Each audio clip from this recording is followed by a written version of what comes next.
Hey everybody, this is your buddy Carl for the daily Bible reading. Here we go. This is May the 23rd. May 23rd of 2020 is a Saturday.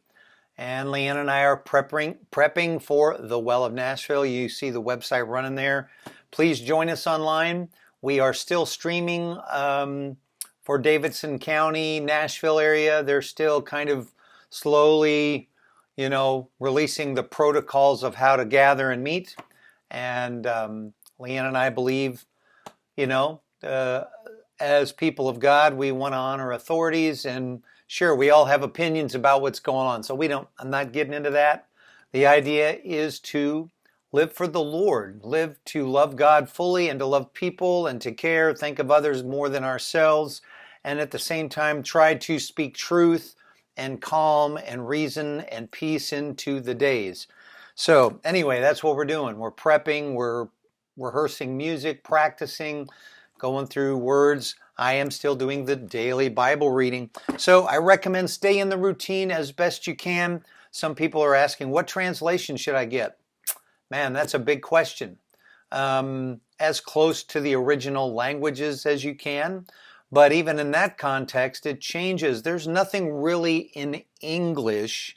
This is an important point. Most theologians agree, people that have even translated multiple translations, that English doesn't grasp always the intent of Greek and Hebrew, which is the original languages. Most Old Testament is Hebrew, and most New Testament is Koine Greek, kind of common language Greek. Kind of like for us English people, English speaking, it would be the way commoners speak. It's not high, it's not proper English, kind of the way Americans, our English friends, regretfully, they feel like we have butchered the English language. Anyway, point being, I do recommend a website called BibleGateway.com. BibleGateway.com has many, many translations, has concordances, has commentaries. You can invest in more. I just use the online service sometimes to open up 3 or 4 translations at a time. And what would I recommend? King James is still classic, although even that misses some things. NIV is not bad. NLT. I can tell you kind of a strange phenomenon in Bible translating nowadays, and I won't get into the controversy or conspiracy stuff, but it is pretty much provable over time. Like if you have older Bibles, you can check them against some newer translations that are really messing with the meanings of phrases or sentences, or sometimes it just leaves out certain verses. And that's because there are secular publishing companies buying up religious publishers, which is weird. And I won't go into that. I trust the Lord's word will survive. And hopefully scholars and teachers and pastors and churches will be able to maintain, being careful of what translations they use. So anyway, I'm not fear-mongering. It's just an idea of always be curious and investigate. Some truths are still, the solid truths don't go away. What most leaders in every Christian denomination believes pretty much are foundational creed statements that cannot be shaken or should not be messed with. The divinity of Christ, the virgin birth, the concept of the Trinity, the concept of, it is still one God, by the way. So what we consider creed things, almost all denominations, Catholic, Eastern Orthodox, all the Protestant denominations, everybody, I can say, if you read those creeds, you go yeah, we believe in one God, the Father Almighty, creator of heaven and earth. And you remember reciting those if you ever grew up in a liturgical church or even, Protestant churches that affirmed sound doctrine. So one of the statements I lean on is on the essentials, all churches should have agreement. I believe that. On non-essentials, we can have differences of opinion and still, we don't need to fight over this. And by all means, we should never go to war unfortunately, even in our lifetime, we've seen in England, in the UK, with the whole problem with the Irish, like the Catholic and the Protestant conflicts. That was a really sad time in history. Things are much more calm there in recent years, but still the friction is there. We've gone to Italy. Lynn and I have gone through Europe, and you can still feel the stress of denominational stuff between denominations in Italy, like especially with Roman Catholic or Protestant groups. And Leanne and I have navigated all of those, working with charismatic Catholics and working with evangelicals and working with Pentecostals and charismatics. And you can sense that terrible conflict. Many times they will not work together and hate each other sometimes. I would say in recent years it's gotten much better. Anyway, so wow, what a day. So I don't want to unpack too long. I want to get to the daily reading. Just want you to be encouraged. I'm reading from the New Living Translation, one that's now several years old. They've even tried to kind of adjust that translation, but you can go to BibleGateway.com and other good resources and look at, do comparisons. I use NLT, NIV, King James, and the concordances to check original languages. Those are some classics. ESV, English Standard Version, or NASB, the New American Standard Bible, is considered good.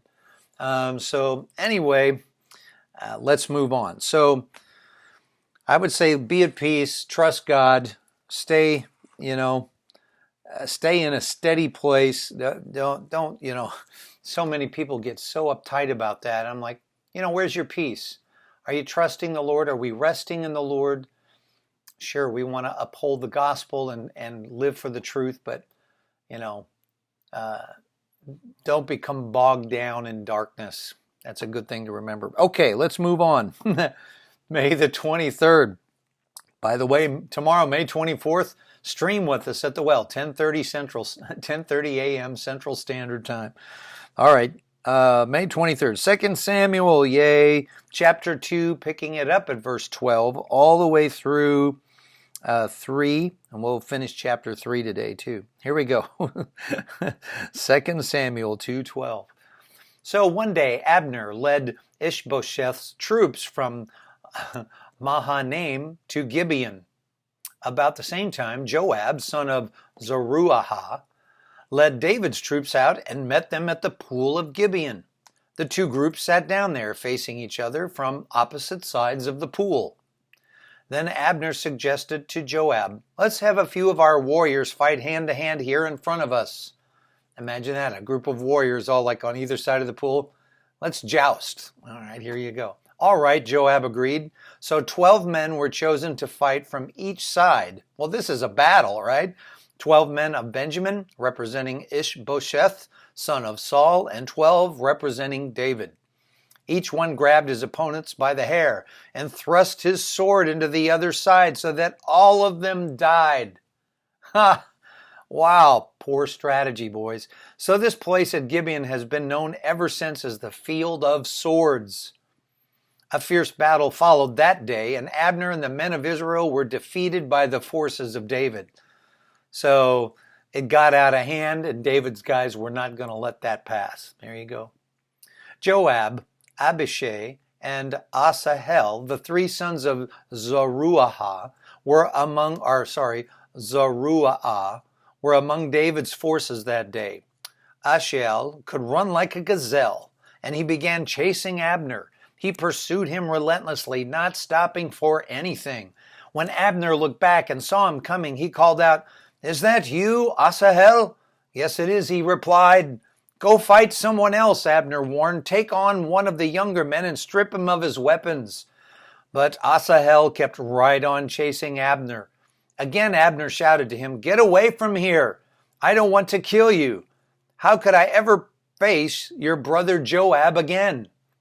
But Asahel refused to turn back, so Abner thrust the butt end of his spear through Asahel's stomach, and the spear came out through his back. Whoa! He stumbled to the ground and died right there. And everyone who came by that spot stopped and stood still when they saw Asahel lying there. When Joab and Abishai found out what had happened, they set out after Abner. The sun was just going down as they arrived at the hill of Ammah, near Giah, along the road to the wilderness of Gibeon. Abner's troops from the tribe of Benjamin regrouped there at the top of the hill to take a stand. Abner shouted down to Joab, "Must we always be killing each other? Don't you realize that bitterness is the only result? When will you call off your men from chasing their Israelite brothers?" Yes, this is a great point. Maturity should be growing. Like, why can't we lay this down? Boy, that would be wisdom for today, wouldn't it? Then Joab said, "God only knows what would have happened if you hadn't spoken, for we would have chased you all night if necessary." So Joab blew the ram's horn and his men stopped chasing the troops of Israel. What? It just took somebody of reason to call for peace. How about that? All that night, Abner and his men retreated through the Jordan Valley. They crossed the Jordan River, traveling all through the morning, and didn't stop until they arrived at Mahanaim. Meanwhile, Joab and his men also returned home. When Joab counted his casualties, he discovered that only 19 men were missing, in addition to Asahel. But 360 of Abner's men had been killed, all from the tribe of Benjamin. Joab and his men took Asahel's body to Bethlehem and buried him there in his father's tomb. Then they traveled all night and reached Hebron at daybreak. 2 Samuel chapter 3. That was the beginning of a long war between those who were loyal to Saul and those loyal to David. As time passed, David became stronger and stronger while Saul's dynasty became weaker and weaker. These are the sons who were born to David in Hebron. The oldest was Amnon, whose mother was Ahinoam from Jezreel. The second was Daniel, whose mother was Abigail, the widow of Nabal from Carmel. The third was Absalom, whose mother was Maacah, the daughter of Talmai, king of Geshur. The fourth was Adonijah. His mother was Haggith. The fifth was Shephatiah, whose mother was Abital. The sixth was Ithream, whose mother was Iglah, David's wife. These sons were all born to David in Hebron. As the war between the house of Saul and the house of David went on, Abner became a powerful leader among those loyal to Saul. One day, Ishbosheth, Saul's son, accused Abner of sleeping with one of his father's concubines, a woman named Rizpah, daughter of Aiah. Abner was furious. "Am I some Judean dog to be kicked around like this?" he shouted. "After all I've done for your father, Saul, and his family and friends, but not handing you over to David, is this my reward, that you find fault with me about this woman? May God strike me and even kill me if I don't do everything I can to help David get what the Lord has promised him." Well, here you go. Saul's dynasty is totally collapsing. "I will establish the throne of David over Israel as well as Judah, all the way from Dan in the north to Beersheba in the south." Ishbosheth didn't dare say another word because he was afraid of what Abner might do. Well, it's already in the works. Here you go. Verse 12. Then Abner sent messengers to David saying, "Doesn't the entire land belong to you? Make a solemn pact with me, and I will help turn over all of Israel to you." "All right," David replied, "but I will not negotiate with you unless you bring back my wife, Michal, Saul's daughter, when you come." So David hadn't forgotten that he had another wife, another one of Saul's daughters. Wow. All right, moving on. David then sent this message to Ishbosheth, Saul's son. "Give me back my wife Michal, for I bought her with the lives of 100 Philistines." Remember that story? He was supposed to get her and went off and killed 100 Philistines. And actually they were married. So Ishbosheth took Michal away from her husband Palti, son of Laish. Palti followed along behind her as far as Bahurim. How about that name? Weeping as he went. Then Abner told him, "Go back home." So Palti returned. He had to relent. I mean, the kingdoms are challenging. Imagine that. Here he's loved this wife, and they're just saying that's how it is. King David calls back, an earlier promise, basically. Meanwhile, Abner had consulted with the elders of Israel. For some time now, he told them, "You have wanted to make David your king. Now is the time. For the Lord has said, I have chosen David to save my people, Israel, from the hands of the Philistines and from all their other enemies." Abner also spoke with the men of Benjamin. Then he went to Hebron to tell David that all the people of Israel and Benjamin had agreed to support him. Verse 20. When Abner and 20 of his men came to Hebron, David entertained them with a great feast. Then Abner said to David, "Let them go and call an assembly of all Israel to support my lord the king. They will make a covenant with you to make you their king, and you will rule over everything your heart desires." So David sent Abner safely on his way. But just after David had sent Abner away in safety, Joab and some of David's troops returned from a raid, bringing much plunder with them.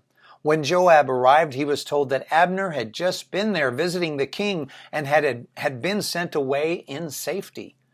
Joab rushed to the king and demanded, "What have you done? What do you mean by letting Abner get away? You know perfectly well that he came to spy on you and find out everything you're doing." Joab then left David and sent messengers to catch up with Abner, asking him to return. They found him at the well of Sirah and brought him back, though David knew nothing about it. When Abner arrived back at Hebron, Joab took him aside at the gateway as if to speak with him privately. But then he stabbed Abner in the stomach and killed him in revenge for killing his brother Asahel. Well, there you go. He's done with that. Verse 28, when David heard about it, he declared, "I vowed by the Lord that I and my kingdom are forever innocent of this crime against Abner, son of Ner. Joab and his family are the guilty ones. May the family of Joab be cursed in every generation with a man who has open sores or leprosy." Here you go, pronouncing curses. "Or who walks on crutches, or dies by the sword, or begs for food." So David's really mad, right? He's really cursing the family tribe of Abner. So Joab and his brother Abishai killed Abner because Abner had killed their brother Asahel at the Battle of Gibeon. So there's a lot of settling of scores here, isn't there? David mourns Abner's death. Now he's mourning him. Then David said to Joab and all those who were with him, "Tear your clothes and put on burlap. Mourn for Abner." And King David himself walked behind the procession to the grave. They buried Abner in Hebron, and the king and all the people wept at his graveside. Then the king sang this funeral song for Abner. "Should Abner have died as fools die, your hands were not bound, your feet were not chained. No, you were murdered, the victim of a wicked plot." So their singing songs were really telling stories, kind of operatic in a way, don't you think? I won't go into that. I'm sure it sounded Middle Eastern, whatever the musical scales and music was of the time. All the people wept again for Abner. David had refused to eat anything on the day of the funeral, and now everyone begged him to eat. But David had made a vow saying, "May God strike me and even kill me if I eat anything before sundown." So he's fasting all day for the sake of Abner.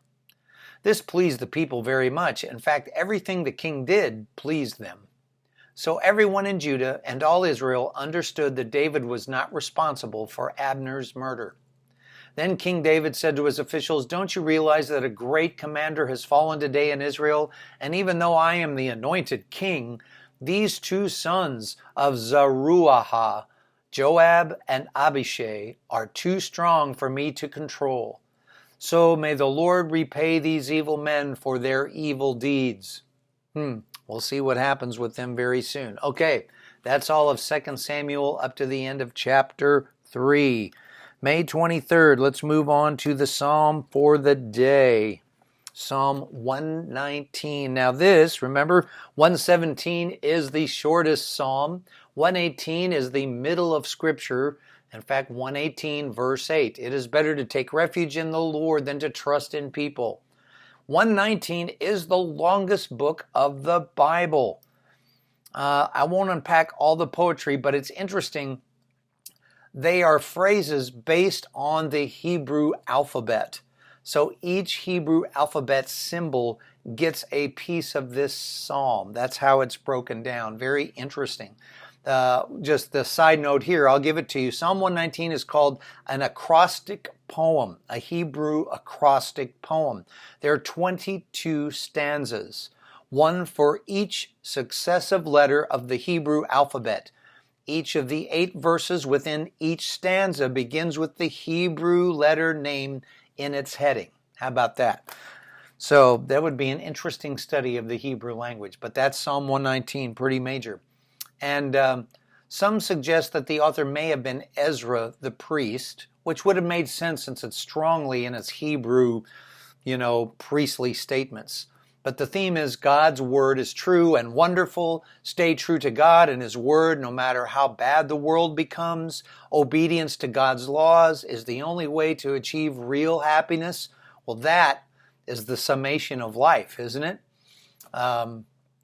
Even the end of the book of, not Ezekiel, Lamentations, one of the, it says, when the conclusion, when all has been heard, with the reading of many books, of all of life happening, the conclusion of all life is to fear God and to keep his commandments. How about that? Here you go. So that's the way it is. Lamentations, Proverbs, where am I picking that up from? I don't want to get that wrong. No, it wasn't the end of the book. Ecclesiastes, of course. The book of Ecclesiastes. Oh, we'll see that one later. That's kind of the woe is me book. Oh, Ecclesiastes, woe is me to life. I even have in my book of Ecclesiastes, at the beginning of the book, I have written, please read the last chapter first. That is one of the books you should, because the whole book is moaning and groaning. And in the end it says, well, when the conclusion has all been heard, in the end, the conclusion of life is to just fear God, to be in awe of God, and to keep his commandments. In other words, to walk in his ways. That's all of life. All right, let's pick it up here, 119, explaining a lot because 119 is such a landmark in the middle of Psalms. All right, and we're going to pick it up here on May 23rd, Psalm 119, just 1 through 16, verse 1 through 16. The Aleph, right?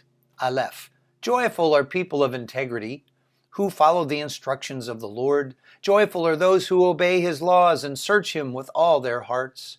They do not compromise with evil, and they walk only in his paths. You have charged us to keep your commandments carefully. Oh, that my actions would consistently reflect your decrees. Then I will not be ashamed. When I compare my life with your commands as I learn your righteous regulations, I will thank you by living as I should. I will obey your decrees. Please don't give up on me. How can a young person, Beth. So we had the Aleph, now Beth. Verse 9, how can a young person stay pure? By obeying your word, Lord. I have tried hard to find you. Don't let me wander from your commands. I have hidden your word in my heart, that I might not sin against you. I praise you, O Lord. Teach me your decrees. I have recited aloud all the regulations you have given us. I have rejoiced in your laws as much as in riches. I will study your commandments and reflect on your ways. I will delight in your decrees and not forget your word. Oh, people. That one right there. And it is the end for today. I got to say, there's something powerful. Pause, big pause, 5-star statement here. I have recited aloud. Verse 13. There's something unique about hearing your voice say the word. You can read along with me. You can hear other people read it. Try it sometime. If you don't read out loud very much, I don't know. It's not magic. I don't believe in magic, but there's power of the Spirit and the power of your declarations, the way we're built as beings of God, as spiritual beings, and us pronouncing the living word. It means something. God spoke and made all of creation. The Big Bang, boom, God speaks, things come into being, right? So us reciting out loud Scripture is a powerful discipline. I'll just say that. It's a discipline. If you said, man, Carl, what can I do to work out and be strong? Or what food should I eat to stay strong? In spirit, I think hearing you speak and say the word is powerful. All right, moving on. The proverb for today, May the 23rd, Proverbs 15, 29 through 30. The Lord is far from the wicked, but he hears the prayers of the righteous. A cheerful look brings joy to the heart. Good news makes for good health. So there you go. The Lord is far from the wicked, but he hears the prayers of the righteous. A cheerful look brings joy to the heart. Hey, everybody. We all like that cheerful, happy face. Good news makes for good health. Boy, right there, people, guard your hearts from bad news. People say, well, you gotta be real, Carl. You gotta have information. I get it. I don't bury my head in the sand. I know what's going on in the world. I just don't meditate on bad news too much. I try to keep my heart towards the good news. And even when there's bad news, I keep my heart towards the Lord. Okay, let's go on to... All right, May 23rd, the New Testament for today is John 13, 1 through 30. Okay, the death and resurrection of Jesus. We're getting to the big story here. Before the Passover celebration, Jesus knew that his hour had come to leave this world and return to his Father. He had loved his disciples during his ministry on earth, and now he loved them to the very end. It was time for supper, and the devil had already prompted Judas, son of Simon Iscariot, to betray Jesus. Jesus knew that the Father had given him authority over everything and that he had come from God and would return to God. So he got up from the table and took off his robe and wrapped a towel around his waist and poured water into a basin. Then he began to wash the disciples' feet, drying them with the towel he had around him. Folks, we know this is the perfect image of Jesus coming to serve, not to be served, and he's our example, being like Jesus. We come to serve, not to be served. If you want to be great, stay low. If you want to be a leader, you have to know how to follow well. If you want to be served, well, you have to be a better servant. Verse 6, when Jesus came to Simon Peter, Peter said to him, Lord, are you going to wash my feet? Jesus replied, you don't understand now what I'm doing, but someday you will. No, Peter protested, you will never ever wash my feet. Jesus replied, unless I wash you, you won't belong to me. Now this is a spiritual declaration, not just about Peter's feet, but it's Peter's humility to receive from God. This is what's happening. His ability to humble himself to allow, he knows that Jesus is Messiah, the Son of the living God. He's the one that declares it. So him being humble before is a place of humbling, right? He's being a bit proud here, like trying to be smart, and God's no. And ultimately, the washing of Jesus is salvation, right? So it's bigger than just Jesus washing his feet. So Peter exclaimed, then wash my hands and head as well, Lord, not just my feet. Jesus replies, a person who is bathed all over does not need to wash except for the feet to be entirely clean. And you disciples are clean, but not all of you. Wow. Now you can hear this spiritual declaration. You're all clean. So he's not talking about physical dirt. He's talking about their spiritual stance in him. And he's discounting Judas. Sad for Judas. For Jesus knew who would betray him. This is what he meant when he said, not all of you are clean. After washing their feet, he put on his robe again and sat down and asked, do you understand what I was doing? You call me teacher and Lord, and you are right because that's what I am. And since I, your Lord and teacher, have washed your feet, you ought to wash each other's feet. I have given you an example to follow. Do as I have done to you. I tell you the truth, slaves are not greater than their master, nor is the messenger more important than the one who sends the message. Now that you know these things, God will bless you for doing them. I'm not saying these things to all of you. I know the ones I have chosen, but this fulfills the scripture that says, the one who eats my food has turned against me. I tell you this beforehand so that when it happens, you will believe that I am the Messiah. So he's still wanting to confirm with them that he is Messiah. I tell you the truth, anyone who welcomes my messenger is welcoming me, and anyone who welcomes me is welcoming the Father who sent me. And there you go, folks. May 23rd, that's John. Oh, we are going to go through verse 30, so let's keep going. Now Jesus was deeply troubled, and he exclaimed, I tell you the truth, one of you will betray me. The disciples looked at each other, wondering whom he could mean.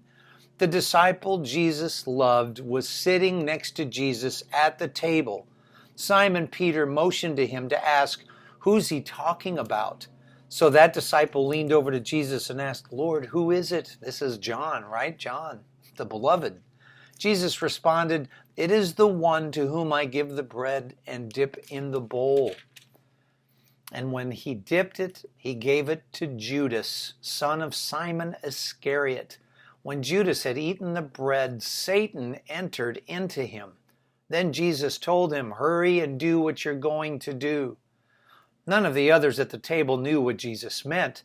Since Judas was the treasurer, some thought Jesus was just telling him to go and pay for the food or to give some money to the poor. So Judas left at once, going out into the night. And we know, if you know the story, you know what he was about. So there you go. That's the daily Bible reading. We will pause there for today. God bless you. We'll see you tomorrow. Bye-bye.